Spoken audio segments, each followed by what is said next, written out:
Assalamualaikum warahmatullahi wabarakatuh. Baiklah, pada kesempatan kali ini, dalam mata kuliah umum psikologi pendidikan, saya, perwakilan dari kelompok 10, akan membahas dan menjelaskan materi mengenai motivasi dalam belajar. Di mana kelompok 10 ini beranggotakan saya sendiri Awinda, Febi Febriani, Rahmi Istania, dan Shirley Yenza Putri, dengan dosen pengampu Friska Meviliona SPD MPD. Baiklah, tentunya kita tidak asing lagi dengan kata motivasi. Pada dasarnya, motivasi adalah suatu usaha yang didasari untuk menggerakkan, mengarahkan, dan menjaga tingkah laku seseorang agar ia terdorong untuk bertindak melakukan sesuatu sehingga ia mencapai hasil atau tujuan tertentu. Nah, menurut Clayton Adelphi, motivasi belajar adalah kecenderungan peserta didik dalam melakukan kegiatan belajar yang didorong oleh hasrat untuk mencapai prestasi atau hasil belajar sebaik mungkin.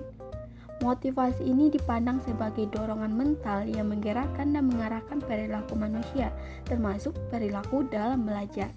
Motivasi belajar mengandung adanya keinginan untuk mengaktifkan, menggerakkan, menyalurkan, dan mengarahkan sikap serta perilaku pada individu dalam belajar.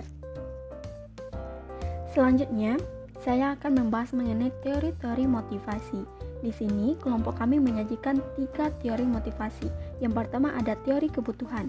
Teori kebutuhan ini mengatakan bahwa manusia sebagai makhluk yang tidak akan puas hanya dengan terpenuhi satu kebutuhan saja, tetapi ia akan merasa puas jika semua kebutuhannya itu terpenuhi.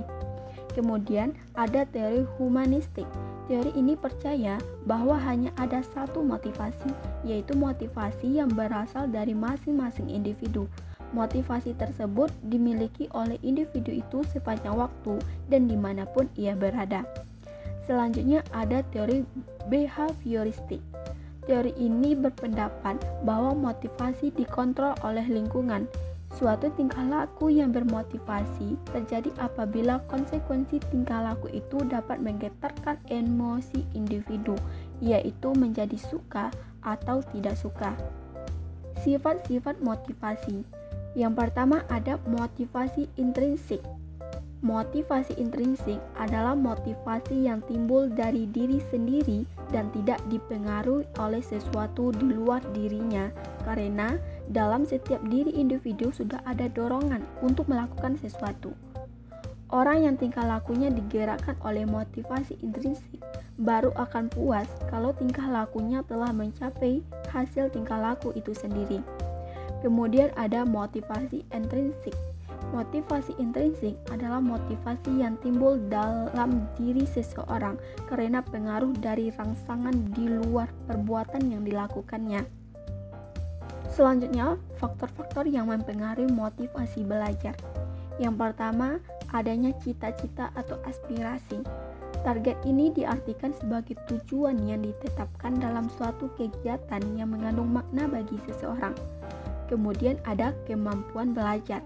Kemampuan ini meliputi beberapa aspek psikis yang terdapat dalam diri siswa, misalnya pengamatan, perhatian, ingatan, daya pikir, dan fantasi. Faktor selanjutnya ada kondisi siswa. Kondisi siswa yang mempengaruhi motivasi belajar berkaitan dengan kondisi fisik dan kondisi psikologis. Faktor selanjutnya ada kondisi lingkungan. Kondisi lingkungan merupakan unsur-unsur dari luar diri siswa, yaitu lingkungan sekolah, keluarga, dan masyarakat. Kemudian ada faktor unsur-unsur dinamis dalam belajar. Unsur-unsur dinamis dalam belajar adalah unsur-unsur yang keberadaannya dalam proses belajar tidak stabil. Kadang-kadang ia kuat, kadang-kadang lemah, dan bahkan hilang sama sekali, khususnya kondisi-kondisi yang sifatnya kondisional. Selanjutnya, saya akan membahas mengenai prinsip motivasi dalam belajar. Nah, motivasi itu mempunyai peranan yang strategis dalam aktivitas belajar seseorang. Tidak ada seorang pun yang belajar tanpa motivasi. Tidak ada motivasi berarti tidak ada kegiatan belajar.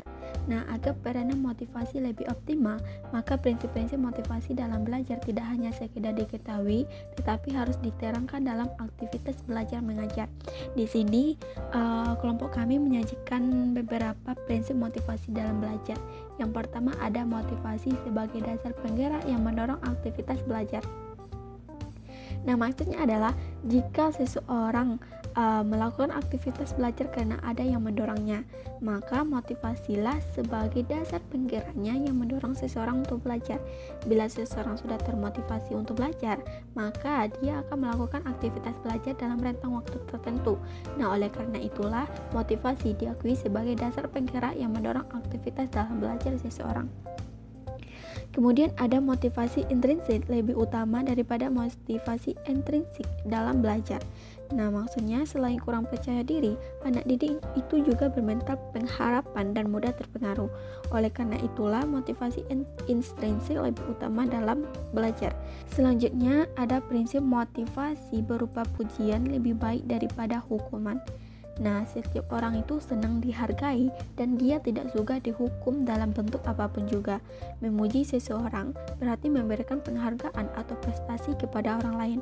Hal ini akan memberikan semangat kepada seseorang untuk lebih meningkatkan prestasi kerjanya. Tetapi, pujian yang diucapkan itu tidak asal ucap, harus ada tempat dan kondisi yang tepat. Kesalahan pujian juga bisa bermakna mengejek bagi seseorang. Kemudian ada motivasi berhubungan erat dengan kebutuhan dalam belajar. Perhatian, ketenaran, status, martabat, dan sebagainya merupakan kebutuhan yang wajar bagi anak didik. Semuanya dapat memberikan motivasi bagi anak didik dalam belajar.